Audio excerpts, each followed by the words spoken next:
afternoon. How are you? Have you had a good day today?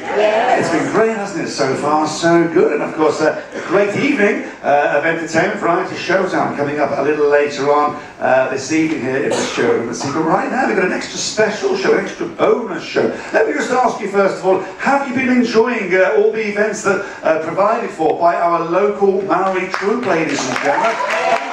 Great, hey?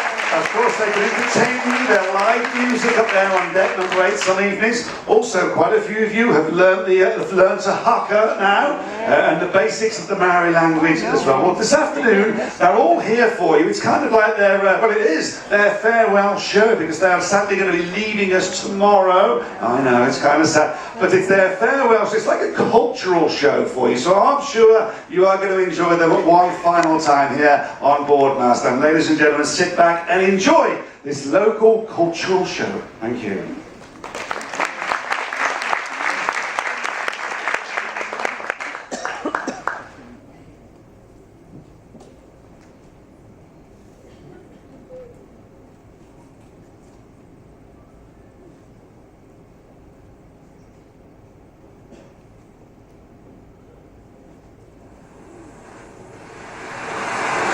Tau nei kurua taku tō ngaru runga ngaru rau ngaru ki hotoa ne pia hoata. Ko taku waka ko au te aroa. Unu me takawa takina takawa tuene hine takawa tuaranga takawa wei takawa au te aroa. Unu me tawaka tirare, unu me tawaka tirare. Unu me tawaka tamate mai a hiti e. Hui e, homi e, tāki e.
means health or well-being. So when we greet each other, we're actually wishing each other good health. So I'd like you to turn to the person next to you and greet them with kia ora. Turn to the other side, kia ora. Now the person behind you, kia ora. And one more in front of you, kia ora. Excellent. In a more formal setting, we would greet each other with a hongi. Now the hongi symbolises the exchanging of ha, or the breath of life. And this is how it's done. We take each other by the right hand, left hand on shoulder, lean in and press noses once, twice, and a little kia ora. So, can you do that for me? Turn to the person next to you. Take them by the right hand. Should I have house lights so I can see if they're doing it? Oh, thank you. Okay, so take each other by the right hand. So face each other.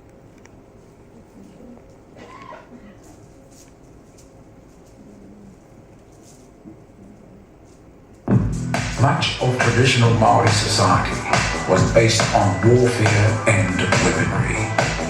It was the ambition of every Maori warrior to die in battle, and warriors' upbringing conditioned them to be experts in weaponry and skilled in the strategies of war.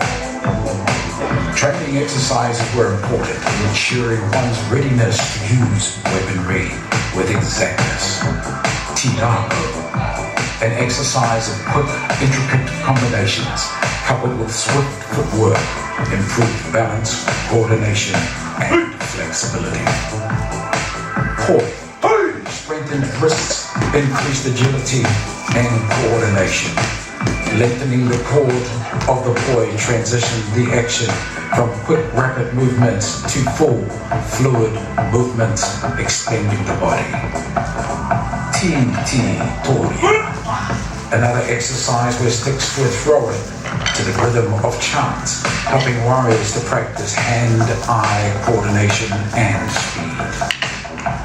Kotu, a weapon deadly in its simplicity, mainly used as a striking weapon. The blow administered with this weapon could decapitate the enemy with one mighty blow. Taiaha, a close used to defend and deliver short strikes or stepping through with quick footwork. We invite the Rōpū to now demonstrate their skills in these preparatory exercises for the use of patu and taiaha.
Maasdam, of course, and his son of a chief, his name was Tūrongo. There was also a princess from the east coast. Her name was Mahinarangi. Now Tūrongo was looking for love, and he had heard about this beauty. So he thought, why not? Take a chance. See where it takes me. So off he went to the Hawke's Bay, Ngāti Kahungunu, to find Mahinarangi. He had a plan. He thought, if I impressed her parents, then maybe I'd have a chance. So with his skills of building, fishing and hunting, he helped the village people, and her parents saw this, and her mother called him Mahinarangi over to her and said to her, daughter, that man over there, he's the one. That's the one for you. So she looked and she thought, it's not bad. But how many of us listen to our mothers? Okay, sorry, train of thought. So she thought, okay, well, how am I going to get him to notice me? Little did she know that's why he was there, for her. So she came up with a plan. That night, she dressed herself in her finest robes, and she rubbed herself down with the laukaua, the scent of the laukaua, which is like the jasmine. She watched for him at night, and then in the dark of night, she ran to him and whispered in his ear, taku tau aroha e te tau. Oh, sorry, taku aroha e te tau. Taku aroha, meaning, my love, oh beloved, my love. Now this man, he was stunned. Who was this woman in the night rushing up to him declaring her love? He was secretly hoping it was Mahinarangi, but he didn't know. It happened over several evenings, and he came to the point where he needed to know who this woman was. So the next morning, the young girls were gathered in a circle in the village, and they were playing a game called Titi Toria, and that's the sticks that we demonstrated throwing to each other. So they were playing. Tūrongo made his way around the circle, trying to detect the smell of laukaua. Now Mahinarangi, who sat on the opposite side, saw what he was doing and got nervous as he approached, getting closer and closer.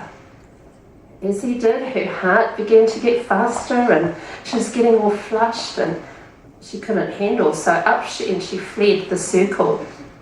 However, in fleeing the circle, she had to rush past him, and that's when he caught the scent of the laukaua.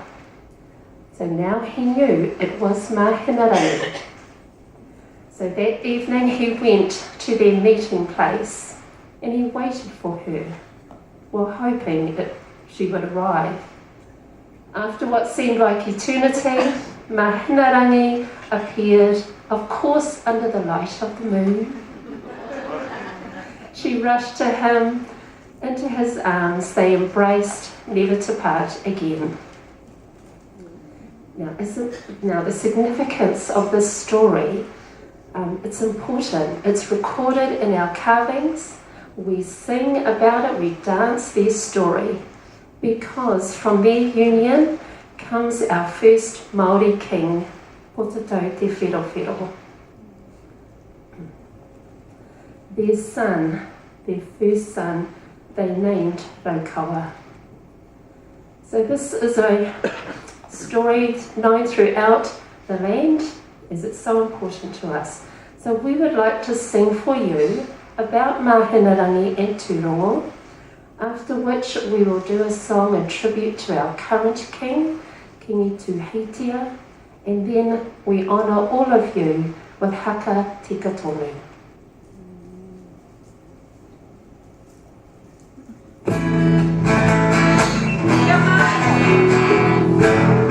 Mahinarangi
Ladies and gentlemen, our presentation has come to an end.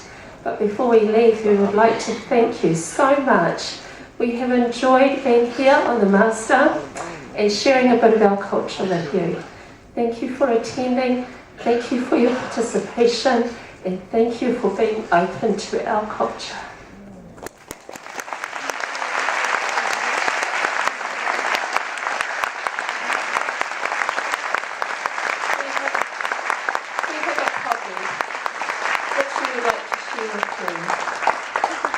And it goes like this. Kia hora te marino, kia whakapapa paunamu te moana, kia tere te kārohi I mua I tō huarahi. May the calm be widespread. May the sea glisten like the green stone. And may the shimmer of light dance across your pathway. Kia ora.